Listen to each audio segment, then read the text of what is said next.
We are live on Facebook. Hello, Facebook family. It's Jo Hawkins here with Influencer Magazine, and I have the one and only Mel Craven, who is going to be giving us her wonderful show on Only Love. And we've got a very special guest with us today. Yes, I'm so excited to welcome Gayle all the way from the UK, and she will be sharing her amazing tips on so many things, but I'm really looking forward to hearing all about how you've turned up your love supply over the last couple of months off the Richter scale. But we should probably introduce you first. Okay. So, first of all, I just want to say that I met Gayle, I think it was 6 years ago now, and I trained to be a blossom and berry baby massage and yoga teacher. And Gayle was actually in Dubai training, and little did I know that it would blow my whole mind, and I would end up falling in love with the whole nurturing touch business and all the science behind it. And so that's how we met.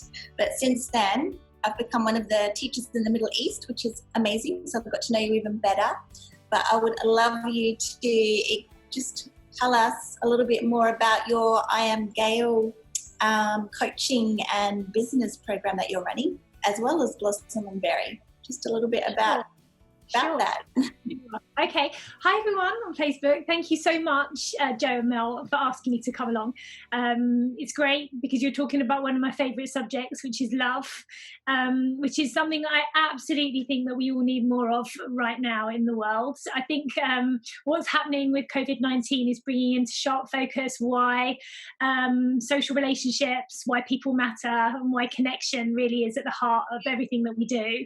So I feel really honoured that you've asked me to come on at this particular time, because what I want to share I think has a great importance. So yes, as you said, Mel, we met about 6 years ago in Dubai as part of my international teacher training program, where I help to empower women to set up their own businesses, to teach the importance of love, connection, and being present with your baby around the world. And I have over 1,000 teachers now. I'm not quite sure how many there are in Dubai. There's quite a few in Dubai, isn't there? Probably about 20 at least. I think, there's about 20. Every month we have more joins. So yeah, absolutely. And that's a global teacher training program, so people can enroll with us across the world. And we have over 1,000 teachers at the moment. And it's incredible to be part of a community which is teaching love every single day. That's what we talk about, that we actually teach love through nurturing touch and massage and yoga and being present. So what an incredible gift to give your baby and yourself as well. So that's Blossom and Berry. And then, in recent years, I've now become what I call a business legacy coach, actually, because what I teach people to do is to really recognize their greatness, their gift, their passion, and their purpose, and to share that through entrepreneurship, because I believe that entrepreneurs are actually catalysts for good. And I think that when we use business as a way to love the world forward, that's what I've been talking about. You know, when you recognize your gifts and then step up and share them by creating connection with your clients, which then builds community, and then you have a huge number of people who are all aligned with the same values and purpose, that's how we love the world forward. And that's really what I've lived in my life. As a business mentor, I never teach or do anything that I don't embody or have experienced myself. So it's a great way to learn and grow at the same time as helping others to learn and grow too. Yes, I think you have so much in common with Jo, who also is helping entrepreneurs fulfill their heart-based businesses and dreams. So it's wonderful to bring you both together. And yes, what you said right now, this is why I started this Only Love talk show, because I want to help people connect with their hearts and to overcome fear. And I think that that's really needed right now, and it can start in such a beautiful way when we're with our children and our babies. But also the ripple effect is we need to love ourselves and then our communities. So my motto is, love your body, love your soul, and love your life. And I think it's not just a feel-good thing. It's actual science. And I thought you could just talk about the power of nurture and touch and how, we can still tap into that for our children and ourselves while we're in this whole different kind of lockdown world at the moment. Sure. So I think something I want to share straight off is that a lot of people aren't aware that the first 1001 critical days of life really shape our emotional, our mental, and our physical health. And that 1001 days actually runs from conception to 2. So there's a lot of information out there around 0 to 3 or 0 to 5 or even 0 to 7, because we know by the age of 7 that most children's sort of emotional blueprint has been created, because children are absorbing messages from their environment all the time. But actually it starts at conception. And so this is where, Mel, our love creates love mantra comes from Blossom and Berry, because even before your baby is born, when you are pregnant, you are your body is the nurturing environment in which you're growing your baby. And this is the time, if you imagine, the most rapid growth is occurring within that within another tiny human's body, and it's directly affected by you, by what you eat, what you consume. And that's not just the food that we eat, it's the emotional consumption we have, who do we have around us in our environment, what are we watching, what are we listening to, what are even the thought patterns that are going on in our mind that actually then affect our bodies and turn up physical symptoms. So really that's where love creates love comes from, in terms of pregnant mothers really are, these vessels for love. We are creating these environments for our babies to reach their full potential. And what all the science shows us is that children who receive nurturing care, and that means, responsive caregiving, good nutrition, they're in a safe environment, they have access to things like play and interaction, those children reach their full potential, and it has an effect on things like educational output, your economic status within society, your health. Basically everything comes from the environment that we are grown in. It's exactly the same as nature. Let's think about it. If you put a seed into soil, and the soil is not nutritious and it's not healthy, and we don't tend to that seed, it doesn't grow and develop. So we can learn a lot from nature. So when you're pregnant, it's not a passive process. You're actively creating the environment for your child even before they're born. And so that's why self-care, self-love for yourself as the parent really has to come first. And as much as we love babies, we love babies, we recognize that it's really the parents that need to be loved, supported and celebrated, so that they have the capacity to love and support and to celebrate their babies. If you don't have the first one, then the baby doesn't have that environment. So our job as teachers within Blossom and Berry is to hold the parents so they can hold the babies, literally. And my job as the founder and leader of Blossom and Berry is to hold my teachers. So it kind of is a total ripple effect. If I don't embody those practices of self-love myself, I can't expect my teachers to do it, who can't expect the parents to do it if then the babies don't receive it. So it's a really simple concept. It's about stripping it all the way back to what really matters in life.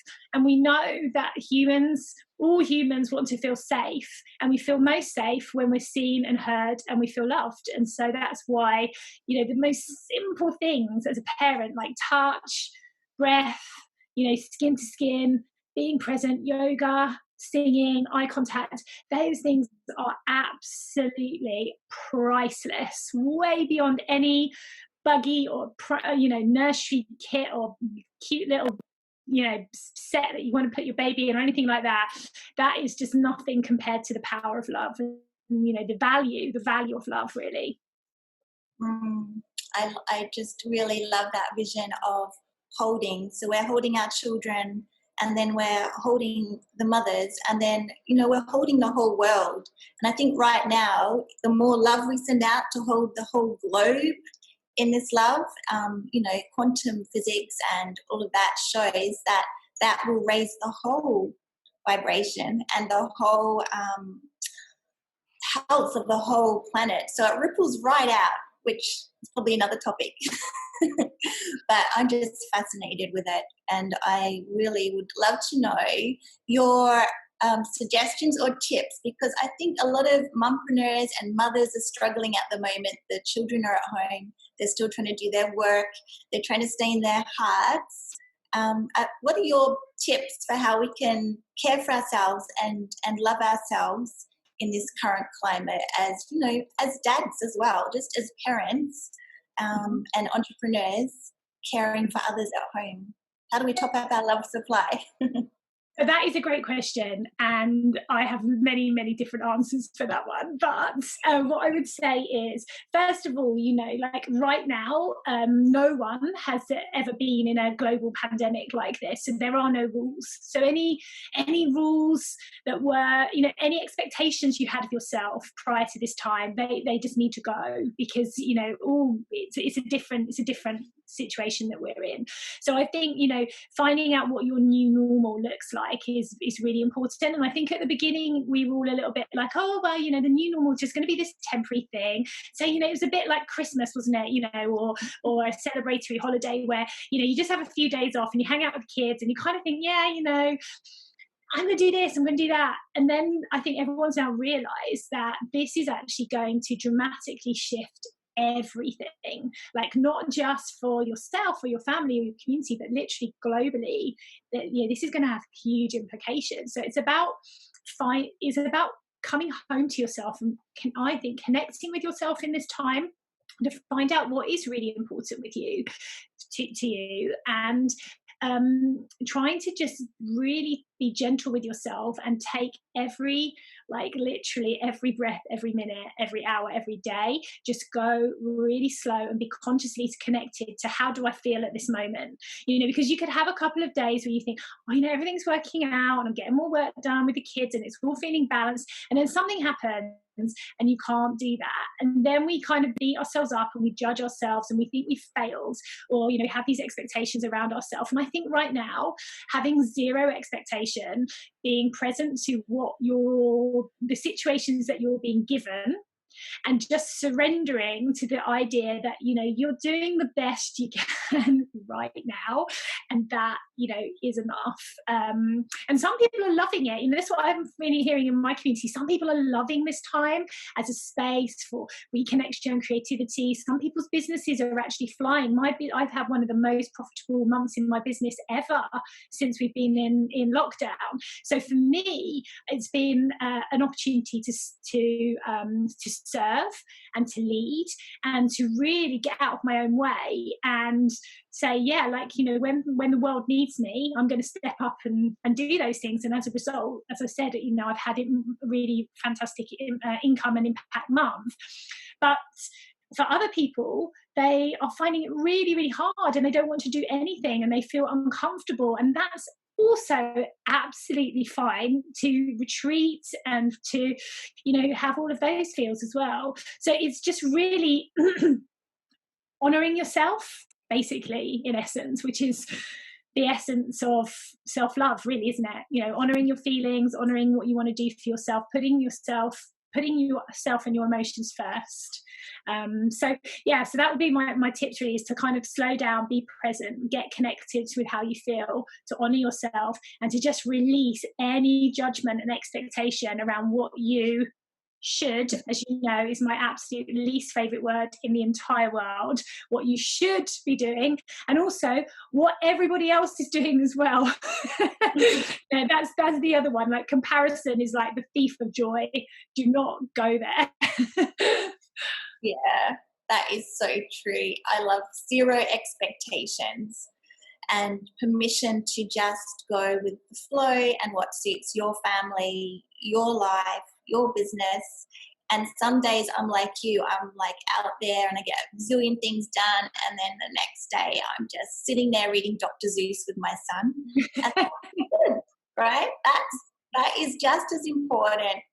And so I think that is a beautiful reminder, and gentleness is one of my favorite words. And also it's an invitation to be still. I like the whole analogy of the caterpillar and this being like cocoon time.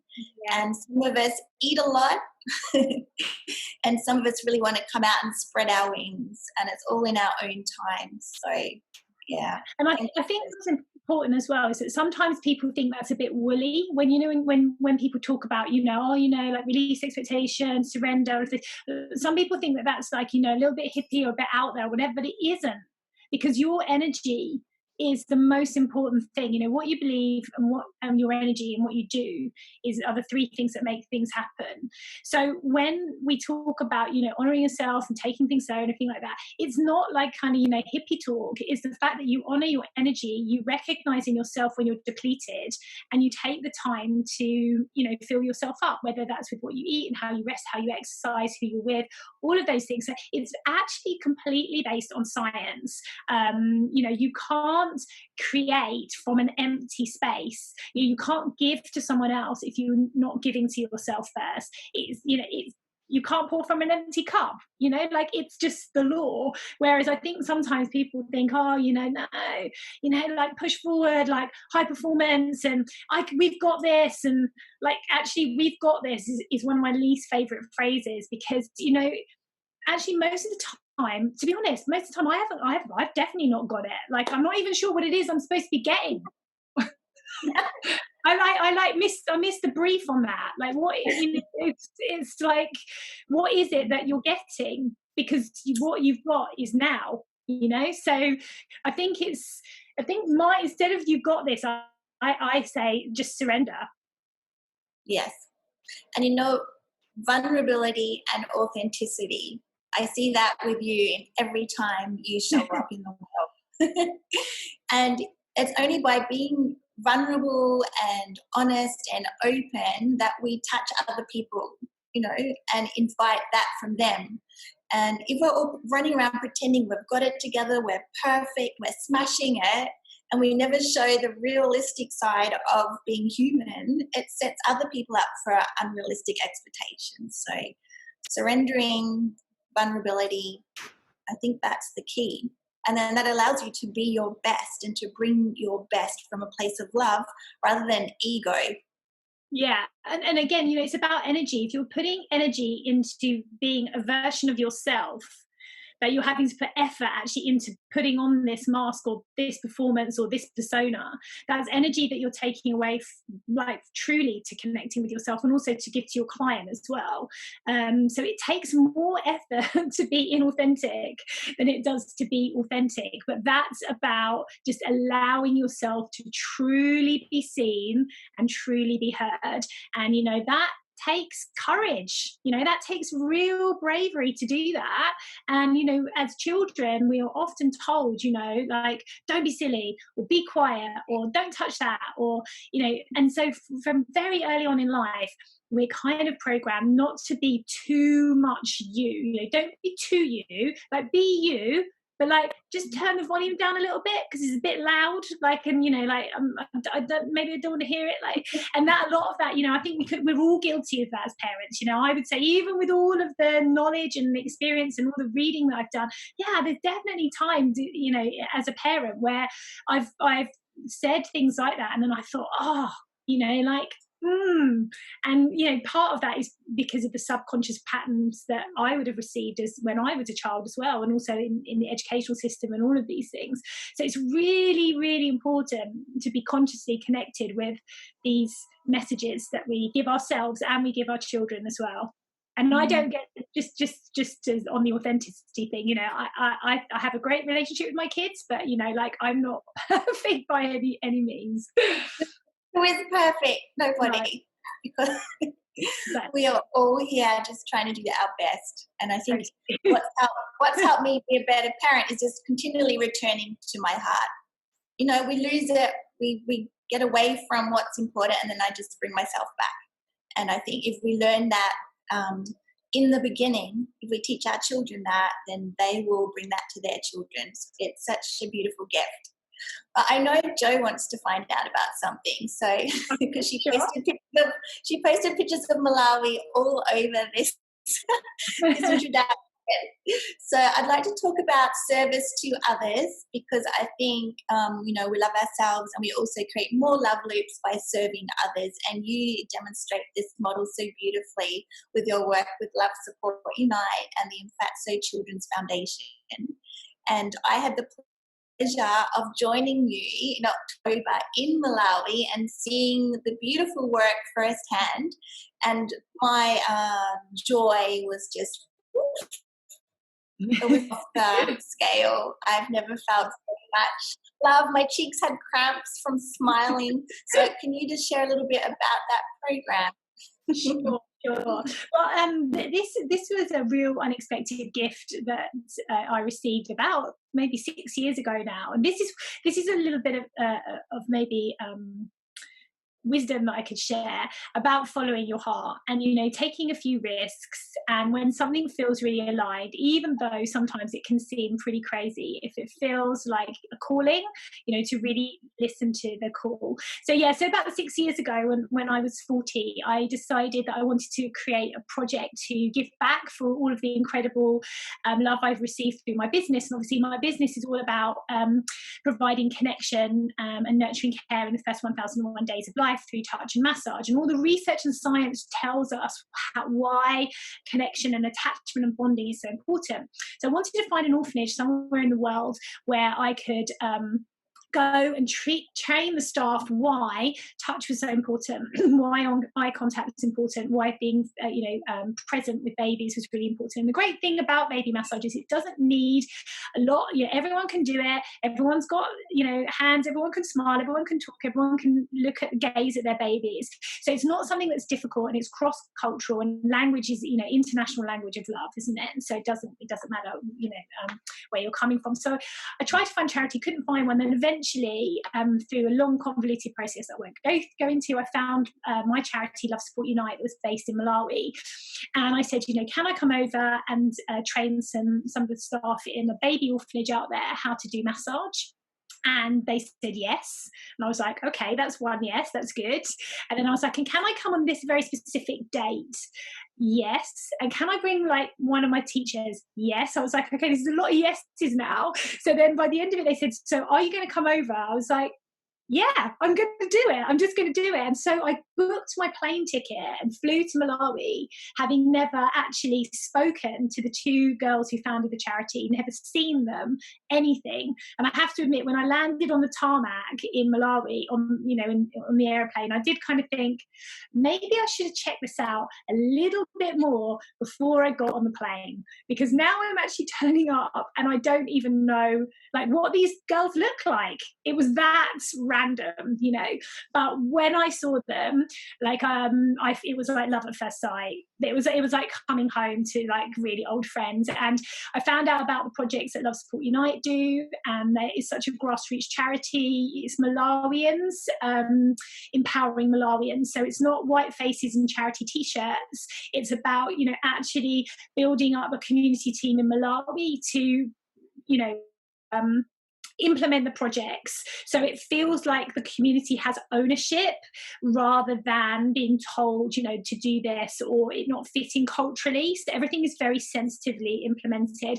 And we have a 360 approach to nutrition, education, health, entrepreneurship, so that, it's not just, you plug the hole here on education and then you've got something leaking down here on nutrition, or, kids have got really good health, but they're really, really hungry. So we've had this 360 approach. And then the Mother and Baby Infant Health Programme, which I established and obviously you came on, is part of that.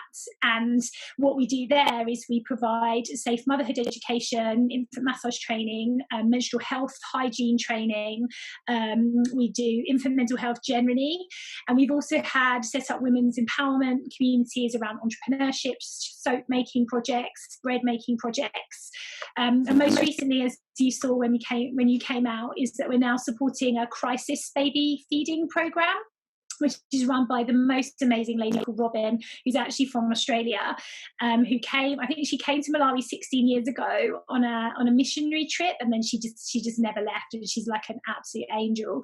And what she does there is she provides formula feed for babies that literally, I mean, it literally is a situation where they would die because their mothers have either passed away in childbirth or they can't feed for whatever reason, and because there is no other food available without the formula feed there, the babies would die. So much so that the local hospitals actually send the babies directly to Robin in the community because they cannot feed them. There is nothing to feed the babies.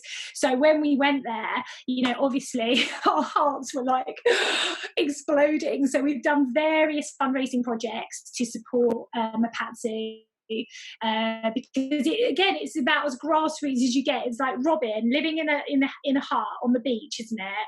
And then babies just turning up from the community, like kind of a couple of babies every day. And so, you know, when you invest in a project like that, you know there's no middleman. It's just going straight to, you know, the most vulnerable humans, like tiny babies that are born that can't be fed, you know. So Yeah. I mean, Robin is one of those earth angels, and the two sisters that started the program, they are also angels, and I was totally just really, I was touched, of course, how could it not be? But also what impressed me when I went over with you and the team was the level of empowerment, and seeing, like, I think we had, like, was it 80 teachers came along, early childhood teachers, and they embraced the training, made it their own, and I learned so much from them. So it was a real two-way relationship, and just everything was a song and a dance and this real valuing of their cultural approach to use their own music and their own wisdom. And then when I went to the village and heard the parents that were involved in the literacy program stand up and talk about how they could now read and they could now help their children, that was, I saw the whole 360 approach, and I visited the farms. So it's amazing, and it shows that if you follow your heart, you never know where you're going to end up. And if you have service as a guide and wanting to give back, you always receive. It's like a big circle, isn't it? Yeah, totally. I mean, you know, Nina and Alice, Alice set up the charity, started as an orphanage when she was 18, and she just was there, and she saw a group of girls just huddled under a tree, and they were just waiting there with like bowls, and she said, why are you here? And she said, well, because we don't have any food, and this lady who owns the land has registered us to her land so that we come here every day, and the government will give her enough maize to feed us every day. And within, like, I think about 6 months of that, she was feeding 300 children from her house. So she'd registered 300 children from the community, and that's when Alice met her. Originally her name was Mercy, and that's how Love Support Unite started, from the inspiration of Mercy. And then Alice, who's now 30, has literally devoted the last 12 years of her life to building up the orphanage which we have, which is called Tilianu, and then obviously all of the community-based projects. And that has come purely from love. That's why we're called Love Support Unite. It's not the most, it doesn't really say what we do on the tin. And when I first went out there, I was like, wow, that's quite a generic name for a charity. But when I got there, I totally saw why, because that's the values that are embedded, and that's what it's all about. So regardless of the project, the principle is, love, support, and unite, and that is what we do, and that's why we are different. We're very, very different. We're just people trying to make the world a better place by just showing up and, as you said, serving. That's it. Mm-hmm. And it's a match made in heaven. You, Alex. Yeah. And I got my, I met my two like absolute like, they're beyond best friends. They're like my soul sisters, and I never ever would have met them. Alice is 30, I'm 45. We come from completely different parts of the world. Like we never would have met. And now she is, completely part of my soul family. So yeah. So as you said, when you hear the call, and it resonates really loudly, then sometimes you've got to silence those judgments, those shoulds, all of that stuff, and you just got to go and be open to see what happens when you embrace an opportunity. And for me, yeah, it's had some tough times as well. Working in a developing country is very, very hard. Really difficult things happen. It's definitely not all like love and fun. Like this is serious stuff. This is people's lives you're talking about. This is children, dying of malaria, like in front of your eyes. It's hard work, but it is. Every time we show up, it makes a difference. And to be honest, you wouldn't do this unless you cared, because it's a really, really hard thing to do. So you don't do it for the salary, and you don't do it for you don't do it for any other reason than for love, basically. Love, and what better reason? and thank you for sharing that about Malawi. Joy, did you want to ask anything about that? Oh, I was just loving that. Thank you, Gayle. I told Mel last time that I fell in love with a baby when I was doing midwifery who had been abandoned. Her name was Pendile, and she had failure to thrive. She was about 8 months, but acting like a primate, just absolutely in her froggy position, and hadn't moved and was being fed twice a day. She hadn't grown, she hadn't developed at all.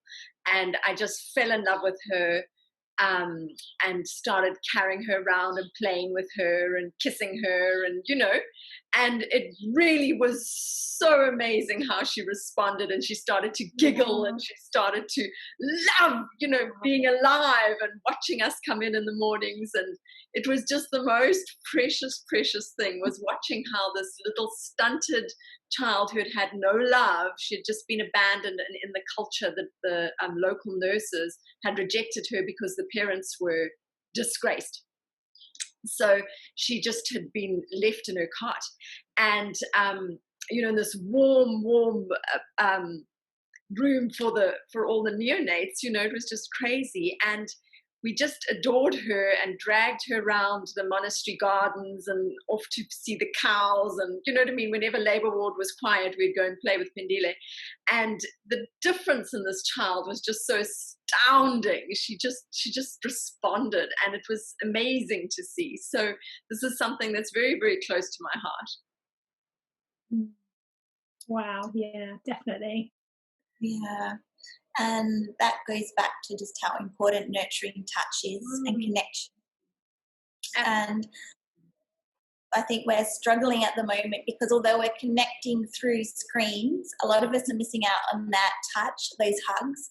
I was listening to Zach Bush talk the other day with Dr. Zach Bush, and he was saying how something like 7 hugs has been shown to increase your immunity, and we should be hugging more people to to create more health. But because of what we're doing right now, we're not touching. So we're really all struggling with our own nurturing touch.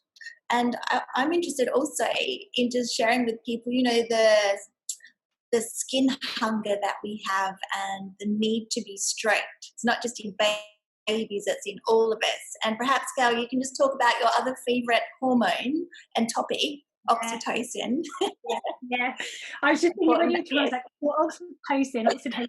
Yeah, so, oxytocin is the love hormone, and this is why touch makes us feel so good, and this is why we have the ability to self-soothe.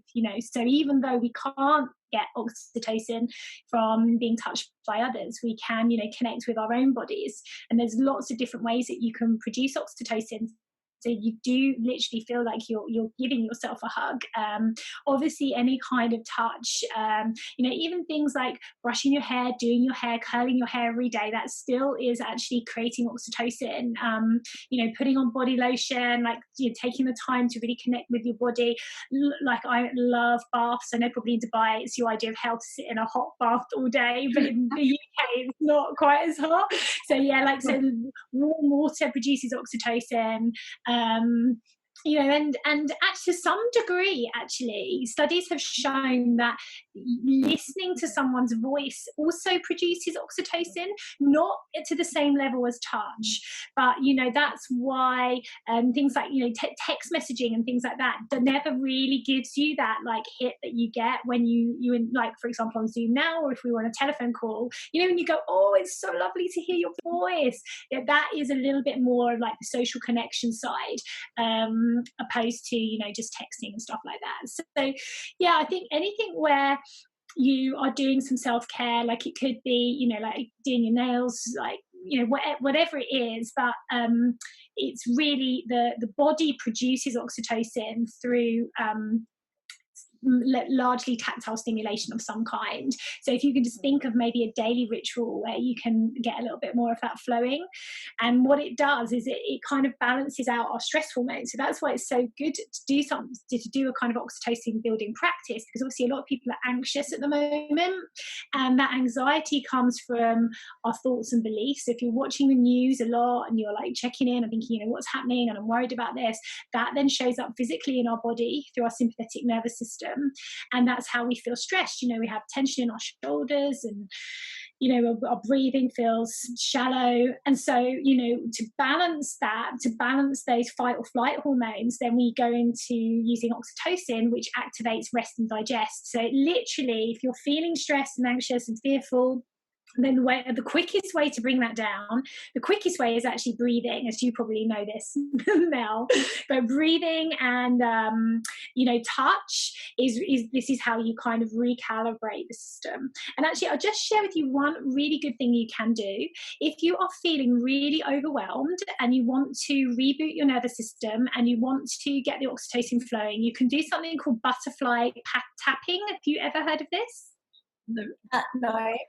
So you basically sit like I am now, and you put your hands like this, and you just pat yourself like this, and you do it when you're feeling anxious and calm, because what you're doing, anxious and fearful, because what you're doing here is you're overriding the stress and trauma response in your body by giving this regulated sensation of tapping and keying into now the parasympathetic nervous system. So if you're feeling really anxious, really fearful, like for example, if you feel like you could even be going into something like a panic attack, then doing this, just until honoring the feelings, don't be frightened of the feeling, it will pass, but just allowing yourself to return back to your body. I'm here. This is my body. This is my body. This is my breath. This is just emotion that just flows through me and then it leaves, So I am not the emotion. I am not fear. I'm not anxiety. I am just this vessel of which this emotion passes through. So something like that. I've been doing that a lot, when I've had a little bit of a kind of like, there's a lot going on, I can't cope with this, breathe, okay, come back. Thank you for sharing that. You know what that reminds me of, like when you tap a baby. So yeah, exactly. It's probably like self-soothing. It's self-soothing. I mean, I don't know much about things like EFT, but I think it is a similar kind of thing. The tapping response in EFT. It's about when you experience some kind of traumatic feeling, anxiety, panic, you actually try to reroute those pathways, because that's what it is. It's just pathways that are firing off, and you're sending a message that you are safe, you are held, this will pass. Just breathe, remember who you are, and all of those things. It just brings you back to yourself. Yes. Okay, that is my new thing. I think everyone watching should try something. We should call it something like We should call it love patting or something, shouldn't we? So we have to come up with a good name for it. I love the butterfly part. I think the butterfly part is just part of it, isn't it? Like butterflies have got heart wings to me, you know? Yeah. I think it's like, you know, flat, like look at my hands, like the shape that it makes. I think that's what it is. So beautiful. Yeah. Butterfly is the perfect name for it. I wouldn't change it. It's a symbol of transformation. It is. I like that. I like that. And it's also giving yourself that hug. So it's combining nurturing touch with the symbolism, and of why, if you breathe while you do that as well. How awesome. I've lost you now, Mel. That's it now. You're gone. Bye. You just got to pay now. That's it. Yeah, that's me. I'm off. Okay, before I go off into butterfly land, I would like you to share something that you have put out there into the world, again, with your amazing giving, which is the Motherlight book, which is about to come out. Yes. Yeah. I know. I wanted to hold on. Shall I get our first book? I'll just get it for you. Of course. Yeah.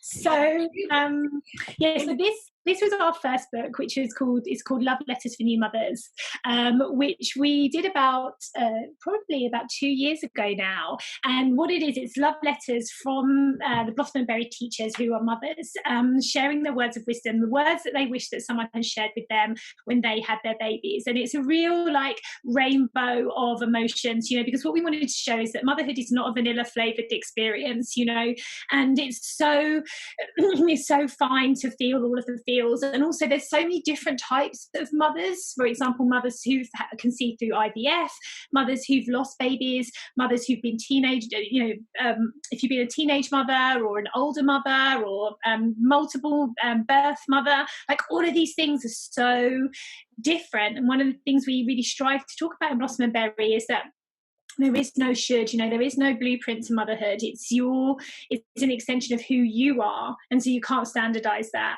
So that was an amazing project. But then when it was Maternal Mental Health Week, which I think was literally only 3 weeks ago, believe it or not, my amazing teachers just started pouring out all of these incredible, vulnerable words. Like it just started happening. I think one person shared and then someone else shared. And then suddenly like all these poems were appearing and it was so touching and beautiful and really encouraged everyone to do it. So I was like, there's no way I'm going to lose that to like the black hole of the scroll, because that's just going to go down the Facebook group and never be seen again. So I was like, right.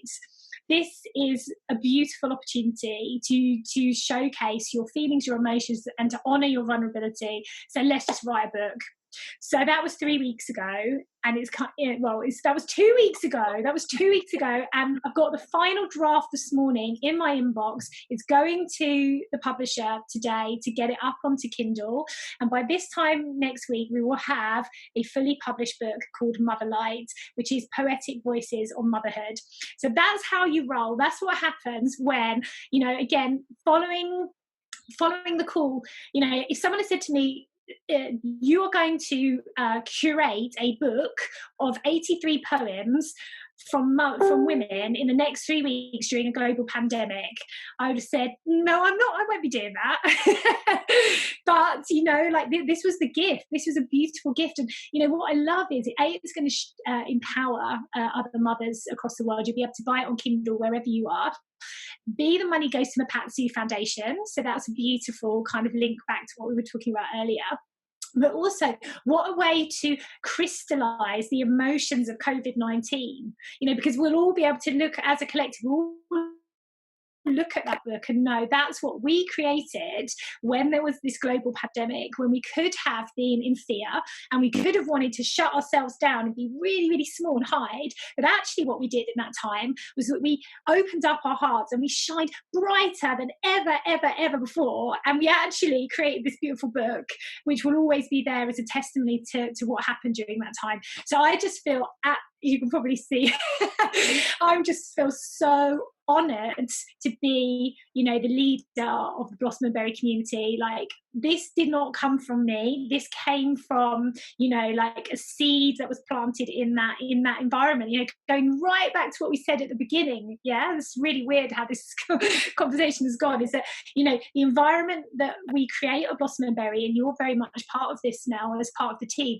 is an environment where people feel able to share and be vulnerable and to birth new ideas and be creative. And then we noticed that, we heard their voices, you know, we saw what was there, and now we've allowed that to grow and develop into something beautiful. So it is all about nurturing everything, love and nurture, you know, and yeah, so I'm very, very excited, as you can see. Yeah, and I think you've had a lot to do with it. I've said to you before, you help us. You are like the sunshine on the seeds and the rain, and you're nurturing us and helping us all to grow. And through your leadership style, we are then all continuing that. And your leadership style is just the same as what we teach our parents to do, which is to nurture, care, and show love. So in this time where we could all be in fear, it's so wonderful to have a voice like yours and a spirit that reminds us to return to love, and how powerful that is. Don't you think, Jo? It's just so powerful. Absolutely amazing. And I was thinking, I really want to hear from Gayle. Please tell us what inspired you to leave law and head over to being a mompreneur. Tell us, because this is the best part. I want to get the juice out. Well, that's very easy. That's very easy, which was when I was a lawyer, I had a really joyless life. You know, I had an amazing salary. I had brilliant career prospects. It took me 7 years to become a lawyer. You know, I worked in a top city law firm, and I was absolutely miserable, you know, completely, you know, there was no light shone from me at all. You know, I was very fearful. I actually had a blushing complex. I had a terrible blushing complex, which is the irony being that I spend most of my time now on video, you know, sharing with utter confidence. You know, as I said, you know, not everyone wants to talk about love, but give me a mic and I'm there. So yeah, so I went from this, honestly, like, I mean, this is the caterpillar to the butterfly, definitely. You know, I don't know what I was sort of went along this path, as we all do, expectation, did good at school, go to law school, get a good job, get a mortgage, get married, all of those things. And then when I had my daughter, you know, I just suddenly realized, like, are you actually living your life? Are you actually living a life that is reflective of who you are? Because you've now got this little pair of eyes that are watching you and listening to you, and you are that light for my daughter.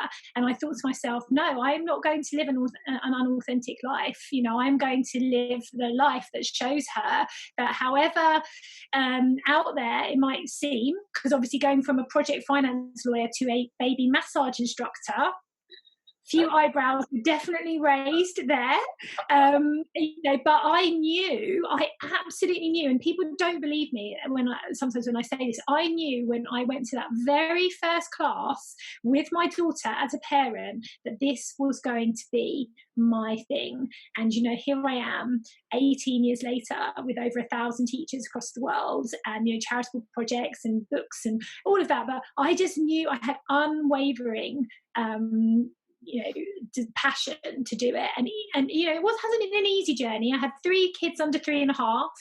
I had not very much support. You know, sometimes I had no money. I worked 3 jobs at one stage. I used to come in from working in a bar late at night, at midnight, and then all my children would wake up in the night, and then I'd get up in the morning, and I'd have to try and, you know, so it's not like it just happened. It happened because I was determined not to give up, and I knew this was my thing. So that's why with my love legacy coaching, I really want to be that person that says, you know, if you feel it, if it's your thing, don't waste your life. Like, don't do anything that isn't authentic to you, because you will have a regret. And, you know, your life is, you know, it's like a living prayer. You know, you've been given this opportunity to be here. We don't know if this is the only time you go round, this is the only trip you get to go on. So, make it a good one.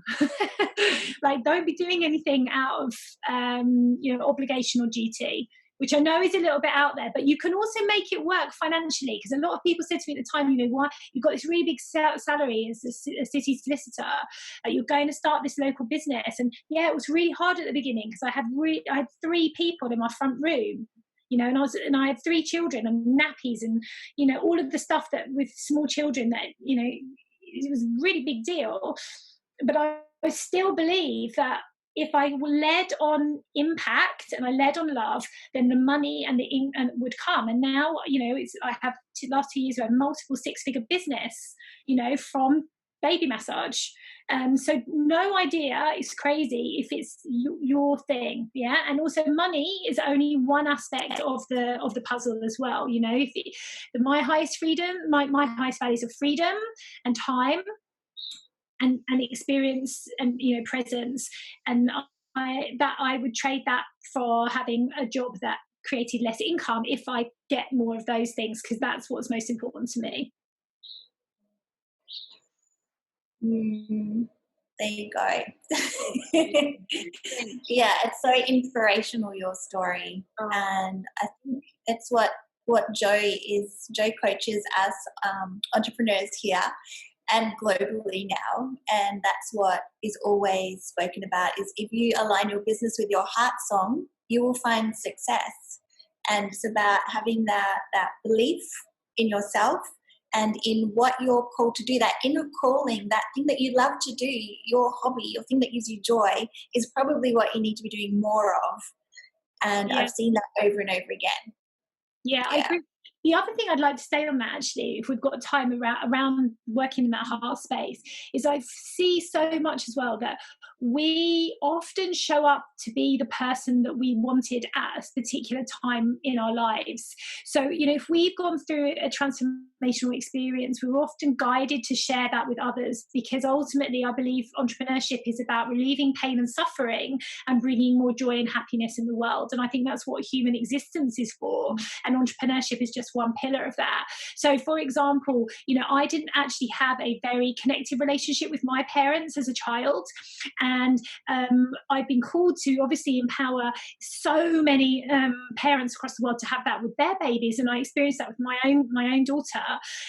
So in doing this work, it's been the ultimate healing for me, because I've been able to love the world forward through my own experience. So I've actually found that with every time I show up, it actually helps to just heal a little bit of my experience, and make sure that nobody else, well, as much as I can, that no other children have that experience, that they do always feel fully seen and loved. So I think deep in the heart of every calling is something that needs to be looked at for yourself, a healing or a lesson or a gift, or that's your purpose. Your sole purpose is to heal the world through healing yourself, and it's great work. It's really, that's another level of entrepreneurship.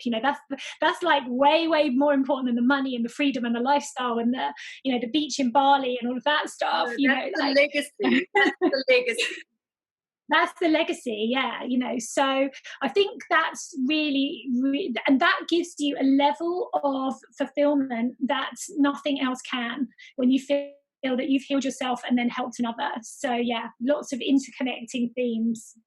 Wow. And our taglines for Influencer and for everything that I do is live, as in, go and do it, really live, and love and legacy. So that is, we lots we love together. It's been wonderful. That's what I said. You're both sharing the same beautiful message, and that's why I love you both. Love fest, it smells love fest. What's so interesting, Gayle? Just I hadn't really sort of joined some of the dots until you were talking. But as an 8-month-old baby, like Pendile's age, right? I had amoebic dysentery, and then I got E. coli afterwards, and I was dying, really. I was strapped down, cross-like with all of the drips into my jugular, and in isolation for a number of months with barrier nurse, but like everybody's experience these days, we're all being barrier nursed, aren't we, with the pandemic? And the teeth that went back into my gums. My teeth went back in my gums. I forgot how to talk, how to walk, how to do anything. I just had been strapped to this little cross for so long that I didn't know I could even move.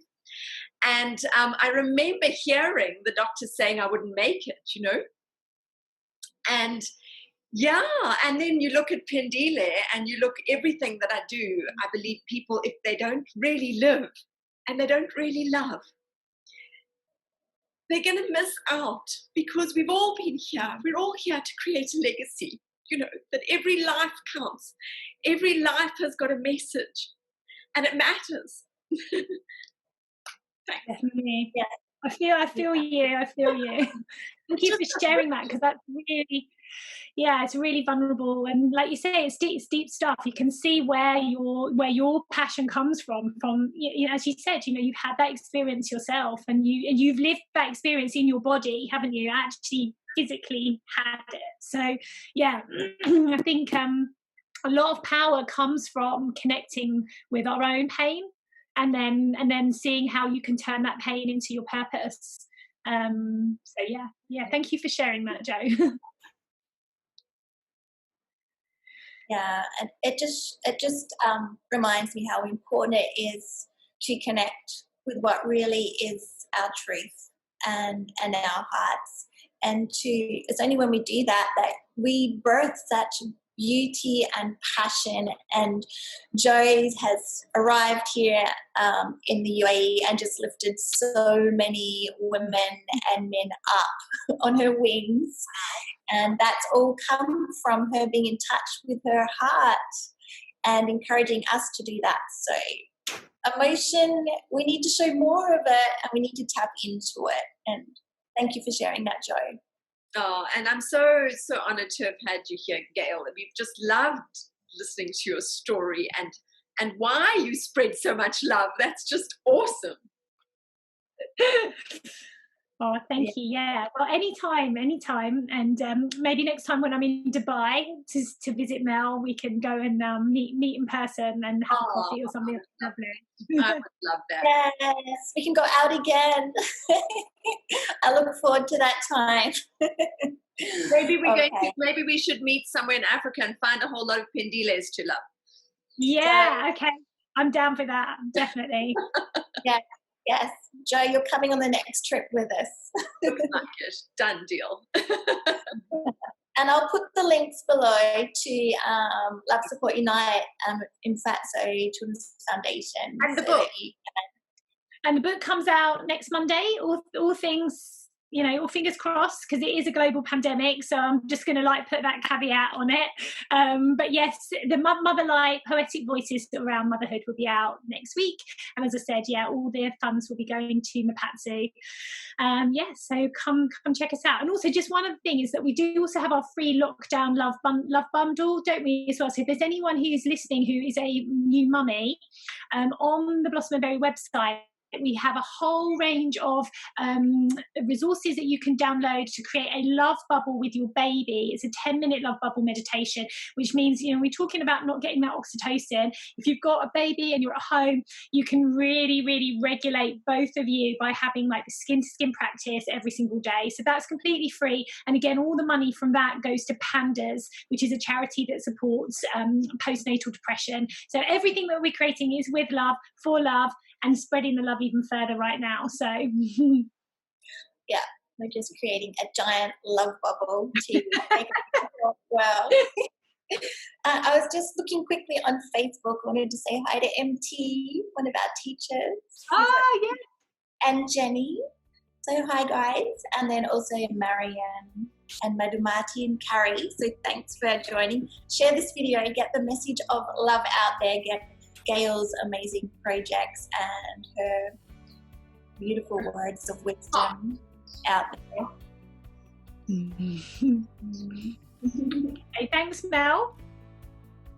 Thank you so much. I always feel much more human. It's just a reminder to be ourselves after I've spoken to you. And thank you so much. Thank you, Mel. Thanks, Gayle. Cool. Thank you. Okay. Mwah. Bye.